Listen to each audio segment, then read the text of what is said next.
I am in school for human services. I would like to work in a facility like this one day. I'm going to give you a quick rundown on why I'm here. When I was in high school, I got put in a lot of lower classes than all my friends. And the students in my class had bad behavior. I'm from Loris. Okay. So I didn't understand why, so I started becoming friends with them and started listening, dropping them off after school.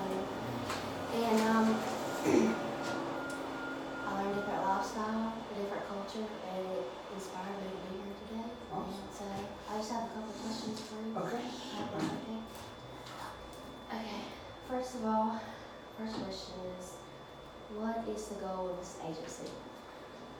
The goal of this agency is to help young men and women turn their life around and be a success in society.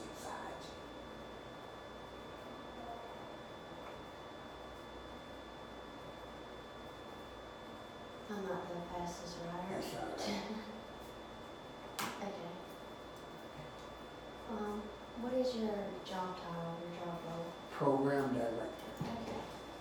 So you're the big man. and the patient's advocate. Okay.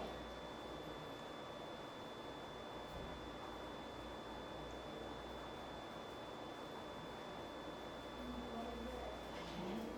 Why did you decide to go to this field? I decided to go to this field to help young men and women not go the route that I took. Okay. I was raised good, but I branched out. And I just wanted to give back and help young men and women not do the things that I did. Hopefully they don't see the things that I've seen, and hopefully they don't go to places I've been. Mm-hmm. You know, I on know the what bad you mean. side of it, yes. You know. I kind of have a past like that too. Okay. Okay. I'm not going to write anything down because it's, You got it. yeah. Go ahead, yes. Okay. So, what was your education? High school grad. When I was in the service, I did a little community college, but I didn't. I was still out there in that life. Yeah. Party first, I Yes. guess. In your job, what do you think is like important interviewing skills? What's important? Interviewing skills, because I'm supposed to be interviewing you Okay. today. The important skills of the interviewing is really listening, taking in what's being said, giving yourself time to think about the question, and then give the best answer, the most truthful answer that you have. Okay. Did you receive any special training or when it comes to interviewing clients?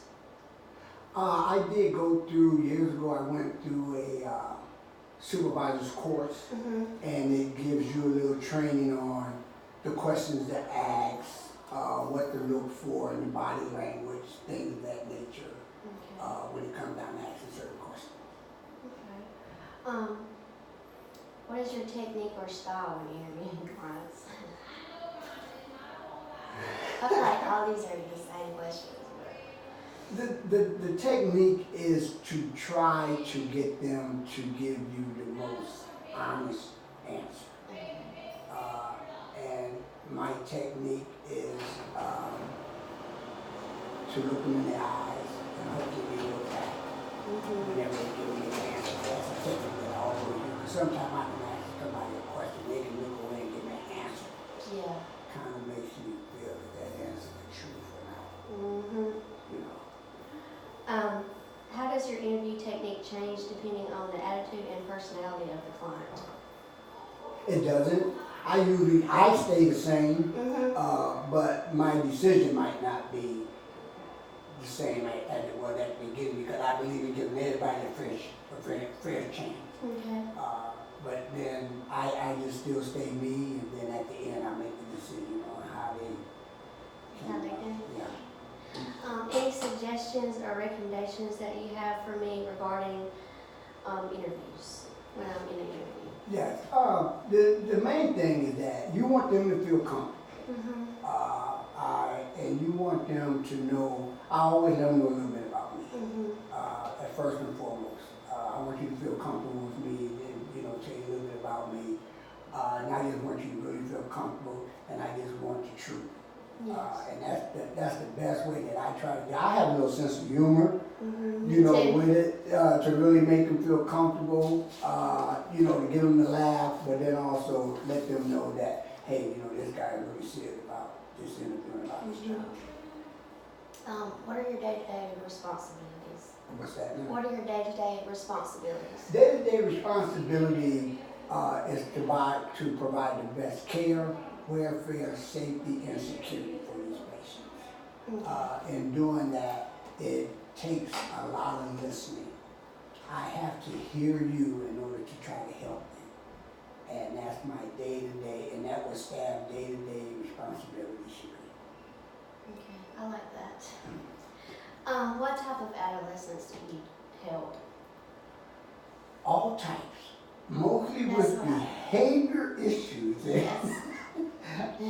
And they come from different walks of life, and most of them have been damaged mentally, emotionally, physically, and even sexually. They've been neglected, rejected, disrespected, and to really try to reach out and touch them, for them to feel that you care, takes a lot. Because their trust is broken. It's gone. I mean, who's supposed to love you unconditionally is the ones who might have done some of these things to you.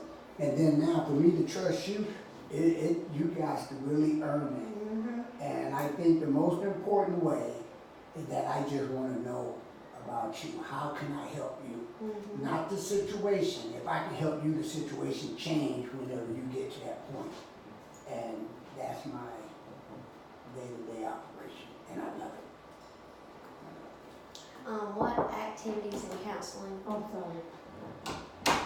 What activities in counseling do you provide? We provide CPI. I do a lot of verbal de-escalations with the staff. I do a lot of what we call the integrating experience, knowing that your behavior reflect their behavior and vice versa, because that can get very touchy. Not to take it personal, and it's hard not to take it personal whenever a resident spit in your face, or they talk about someone, one of your loved ones that passed away. It's hard not to take it personal, but you cannot, because it's not really you. It's what they've been through, and pain brings pain. They hurt so bad, I want you to hurt, you know, and they dig deep. And I also try to teach the technique whenever we do have to touch. My first initial touch, if I have to, I want you to know that I will still respect you, and I'm trying to stop you from hurting yourself or hurting others. And so I don't just grab you, I gently touch you and ask you to do what I'm asking you to do versus demanding. And I teach that with my staff every day, to monitor them more closely. Communication is the key. I communicate with you, that's how I get to know you, you get to know me. I communicate with my coworkers, that's how we keep them safe. And I teach that every single day. We have to communicate. When there's a lot of moving, there's a lot of things gonna go on. We need to communicate, hey, she's coming, he's coming. That way we can monitor them closely and keep them more safe. That's awesome. What's like a normal routine here, you know, when they're at school or during the summertime? What's that like? Normal routine, again, first things first, and that's cleaning. Clean? That's the first thing, that's the first room. You wake up, you make your bed, you clean your room. You do your hygiene, you clean the unit. Then we try to get them into groups. Always something positive I like to talk about. Just give them something that's going, it's not about completing this program. It's about being a success once you leave here. So then we do group. Then we do, they eat breakfast before group. We get them outside. During the summer we have activities, try to get them different events depending on behavior. During the school, some is homebound, and they rotate, you know, going to school. On the weekends, we try to, like I say, the ones that's good behavior, we try to get them out, try to reward them on their good behavior. Also, daily activity is to to get disrespected. I come in every day expecting it because we're working with 67 kids that have different issues. And I don't think every last one of them gonna be a good day. But whenever I expect that, it is no surprise, I don't get stressed, and I'm still just here to try to help them deal or cope with what they going through. That's our daily routine, and it's a lot of talking. Yes. It's a lot of talking to give them something positive. And then again, you have to listen. You have to listen to them in order to figure out what's going on. And then you have to be able, by monitoring them and watching them, you have to be able to see that something's wrong. Yes. You know, I can walk on that unit and I can see a young lady and I can just go to her and say, hey, what's wrong? Let's go talk. Yeah. And then the only thing I want to do is just listen. And then I try to give them something positive in return. That's awesome. I really respect what you do. Well, thank you. That's all the questions that I have today. Okay, well, good. Good. I mean, I love it. Like I was raised good. Yes. Mom and dad separated.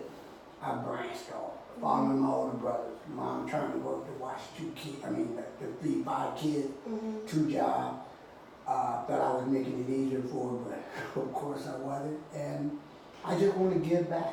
Yes. You know, to try to help them accomplish what I finally accomplished, and that is trying to be a success.